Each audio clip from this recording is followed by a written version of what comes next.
Alright, ladies and gentlemen, I should have put this out earlier, but unfortunately I had to go to work. And so now we're going to be doing a Should You Summon for Ragnarok Diane and Brunhild, or Brunhild is what she's going to be called on Global. Now we're going to be going over PvP for Diane, because that's obviously what she's made for. And then the bird raid for Brunhild, because that's what she is designed for, or mainly PvE. I don't think she works on demons as well. Yeah, excludes PvP and deathmatch, so that's something to take into consideration. But we will be going over Diane first, then Brunhild, and then the banner. So yeah, if you guys are new, consider subscribing. I do daily Ragnarok content, as you guys have probably already seen. So let's just hop right in. Diane is a giant. She's a green attribute unit, so very good since she's green. She's very good against Margaret. And her passive is in PvP, removes up to 3 buffs and debuffs on the enemy when the hero uses a skill. For each buff or debuff removed by this effect, increases damage dealt by 40%. So what this means is, if Margaret uses her rank 3 buff, unfortunately it only will remove the basic stats, so the plus 20% HP, attack, and defense. If she only uses the rank 1 and you have a debuff on her, you will also remove those 2 buffs and then the debuff. Now I don't know what you remove if the Margaret has the rank 3 buff and then debuffs. I assume you would remove the debuffs, which kind of sucks. That would absolutely cuck you. So there is a bit of a downplay there, I won't lie. So she's very if Margaret gets the rank 3, it is very annoying, but every single attack removes buffs and debuffs. So if you have 3 cards and they have a lot of buffs, go ham. It really works, I won't lie. But we have triple thrust as her first move. Inflicts damage equal to 240% of attacking one enemy, so really lame. And then at rank 3 though, it inflicts damage equal to 500% of attacking one enemy and fills ultimate move gauge by 2 orbs. Now that's very good, because Diane's ult is really nice, and I'll show you guys in just a second. But then we have Rock Blast, which it's essentially Gother's attack disable but single target, so it's just a bit beefier in terms of damage. It goes from nothing to up to 2 turns at rank 3, obviously. And then her ultimate is called Giantize. Increases all allies damage dealt by 7% for 2 turns. So if you guys are not going to wail, I highly suggest not going in for this Diane, because as you guys will see, it goes all the way up to 42% extra damage for 2 turns. I don't know if that's a buff or just part of her passive or what, but yeah. And then it inflicts damage equal to 500% all the way up to 750% of attack on all enemies, so it will hit hard. It is an absolute nuke and a half. I have a 1/6 Ragnarok Diane, and I have one-shot Margaret teams. Only like rank 1 buff though, nothing with rank 3. That's almost impossible to do. But yeah, it's a very good. So very nice unit. Definitely not meta changing, but she's definitely a very viable and fun unit. And now we're gonna get into Brunhild. She's a human with a green green attribute.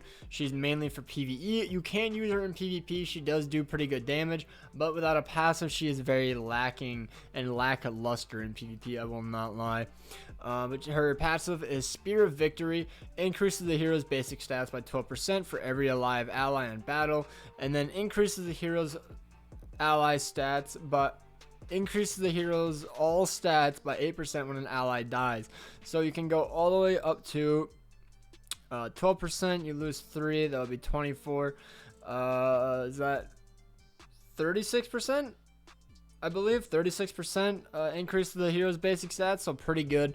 It applies when entering battle, excludes PvP and deathmatch, as I said earlier. So in PvE, especially for the bird raid, she is very good. But let's get into the cards. Nimble Spear. She inflicts detonate damage, which detonate is 20% extra damage per ultimate orb on the enemy target. It goes all the way and deals damage equal to 160% of attacking one enemy, all the way up to 400% attacking one enemy, just like every other detonate card. And then we have Staver Rush, which inflicts power strike damage equal to 190% of attacking one enemy and goes all the way up to 475% of attacking one enemy. So just the same old power strike. Very, very nice. Very, very nice attack. The power strike very much comes in handy, especially against the big bird. And then the ultimate, Valkyrie Strike, inflicts damage equal to 490% of attack on one enemy and restores the HP of all allies by 30% of damage dealt. Now, what it can go all the way up to is all the way up to 80% of damage dealt. So very, very nice. It's basically like another Goddess Liz heal almost. Because you will be doing quite a bit of damage, and I believe damage caps at 150 on quite a few stages. So, you know, 80% of 150, that's probably like, I don't know, 120, 130,000, somewhere in there. So that would be very, very nice to have at 6 out of 6. And the damage goes all the way up to 725%. So very, very nice. And now we're going to be getting into the banner. The banner is very lackluster, very, very lackluster from what I see. Coin Shop Merlin, Coin Shop Diane, Reverse Ellihawk, I don't know, that's not the swimsuit one, I don't know which one this one is. Reverse Ellihawk, I have no idea. Death Pierce, Deladry, Zarathos, which actually is pretty good for Belmos, but you know, you don't really need high dupe levels for him. You get the Red Ice Jericho. You get OG Ludo, which is basically pointless at this time. Chandler, Excalibur, Arthur, 10 Commandments, Droll, Monsfeet, and Fraudrin. So the only ones that I would remotely even want off this banner, because I believe I have Jericho 6/6, but that's just like a fun unit. I mean, Ludo is actually pretty good for a sublink, I guess, if you don't have Margaret. But I think his Grace is still better than the Margaret's. Chandler's pretty good, really good, actually, not pretty good, but pretty darn good. Excalibur Arthur, not really seen that much, but maybe with this new Fest Gother coming out on JP, maybe he'll bring Bond back to the top, who really knows. Or with the Hauser, not Gother, with the Hauser.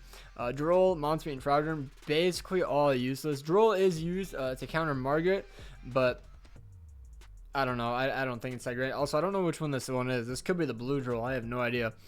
But at 600 pity, you can choose between Diane or Brunhild. And I'm just going to say right now, I genuinely think you should skip this banner because I'm probably going to do a video about this later on. But what I think is going to happen is JP is getting a Fest banner right now. Next month will possibly be a collab, and by that time it'll be near November, and by that time we will probably get, you know, a filler banner or something, and then boom, we're gonna get the 2.5 anniversary for JP. And a lot of people are assuming, since it should be a holy war, people are assuming it will be assault mode Esterosa. Now that is just my opinion, it is not factual at all, that is just what I have seen the roadmap laid out for. So let me know down below what you guys think.